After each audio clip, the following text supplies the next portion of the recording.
What's up, everyone? Rick Knight here. Another video at The Bad Philosopher. So, Nicholas Sandmann from the very popular now Covington Catholic High School. You know, the white kid with the red MAGA hat that was at the Lincoln Memorial. That was the subject of all this controversy with the Native American man Nathan Phillips beating the drum in his face. Has now filed a $250 million lawsuit against the Washington Post, and they're also suing a host of others, politicians, journalists, other news outlets, and celebrities for defamation of character, for slander, and for a host of other things as well.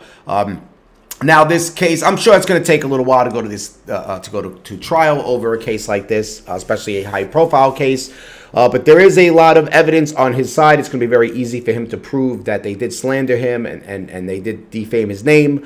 They can easily just look online. Once you put something on the internet, it stays there for life. You can never get rid of it. And that's it. And they will easily see that he was slandered. I mean, you watch the video, and the whole controversy was he is guilty of, having a smug look on his face when you watch the video. Now, from one perspective, when you watch the video for the first time, for the very first video that was posted, and you see him there with that look on his face, and it is easy from that perspective to think that he is smug, and you just want to grab him and squeeze his neck, or you just want to crack him in his face, right? That's the first thing you think, especially when they use headlines like, smug MAGA hat wearing kid, they surrounds Native American, an old Native American man who was a Vietnam vet, and it turns out he never served in Vietnam. And they surround him, and you want to feel bad for the man, and you look at the kid, and you think he's a punk, and you think of all this, what will you do if you were there? And people get angry and they get upset, and then other videos came out, and it turns out that the kid didn't do anything wrong other than being a white Catholic Trump-supporting kid standing there smiling because a man was in his face beating a drum. If you saw how close he was in his face with the drum, I mean, I would have had a completely different reaction than the kid did. He's young, and he's probably not really aggressive, so he was probably a little shy. He just stood there smiling. He didn't know what to do, and that was it. He was probably a little confused. But as it turned out, the kids didn't do anything wrong other than being young, white, and Trump-supporting Catholics who showed up at the Lincoln Memorial in Washington, D.C. because they were protesting, because they are pro-lifers, they're anti-abortion advocates, and that's what they are guilty of. The magazines all slandered his name. Now, from that perspective, like I said, from that perspective, when you look at him, right, he has that smug look. When you look at it, and you flip it around to another perspective, and now you just see a shy kid standing. Once you know the truth, and your brain starts going haywire now, and now you know the truth of what really happened because of all the video footage from people with camera phones started uploading videos of the entire event. You kind of see from a different angle, and you see that the kid wasn't this smug, punk that was just messing with this man, that he really just stood there and didn't do anything wrong. And the man is the one who approached them, not the other way around. They didn't approach the man and surround him like the media made it out to be, like some of the celebrities tweeted out, like, you had a couple senators in Congress, people of Congress that tweeted stuff out, and it all turns out to be bogus. The kid didn't do anything wrong, and now there's a $250 million lawsuit against the Washington Post, who's owned by Amazon, which is Jeff Bezos.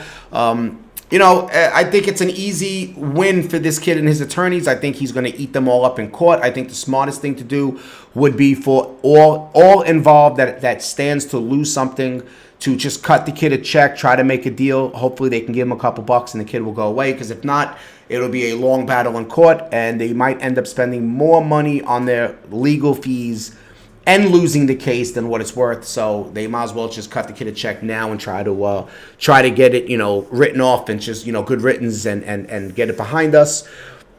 Now, as far as the, as far as the celebrities and private people that tweeted stuff out, I don't think there's anything. I don't know if there's anything you can do about that, because they are just regular, people that had an opinion. I don't think that, an opinion holds any weight.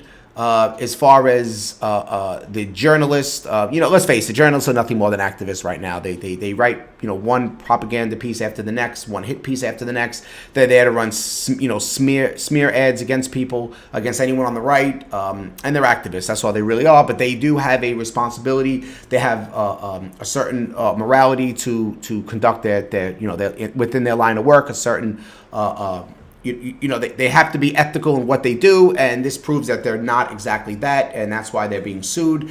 And the politicians as well, being that you work for the people, you work for us. You are public. Your paycheck is publicly funded by taxpayers. You have a responsibility to be of good moral character and to be ethical in your dealings. And that's not what you were when you prematurely tweeted stuff out about this kid, just like you did with the Jussie Smollett case, where Cory Booker and Kamala, the Ugandan giant, Harris, tweeted out stuff about the attack and said they wanted a law, an anti-lynching bill because of this case, and it all turns out to be false. As we know, just a few hours ago, Jussie Smollett was charged by the Chicago PD by the attorney's office for filing a false complaint. It is a felony, and here we have the Covington High School kid, Nicholas Sandmann, who is filing a $250 million lawsuit against the Washington Post, and hopefully, he's not going to get that much. I'm pretty sure he won't get that much, but he should have a nice payday in this situation. And if they're smart, they'll just cut him a check now. Just contact his attorney. Listen, we'll give you $5 million. Go away. We'll give you $5 million, maybe $10 million. Just disappear. Let's not go to court. Let's not do this because it's going to cost us big money in defending ourselves. And then if we lose, we're still going to have to write you a check for money. So let's just cut you a check now and get this over with. So that would be the best thing for everyone involved to do. If they stand the chance of losing big money, or a chance, a long court battle where you're going to have to pay, high lawyer fees, you might as well just cut the kid a break now. But this kid, it seems like this kid is gonna have he's gonna have a very decent life now. So this was good for this kid. He deserves it. You want to beat up on Trump. You want to beat up on Trump supporters so bad that you're willing to lie. You're willing to slander people's names. You're willing to go this step. And then in the end, it turns out that this is nothing more than a hoax. That's all this is. The Jussie Smollett case is a hoax.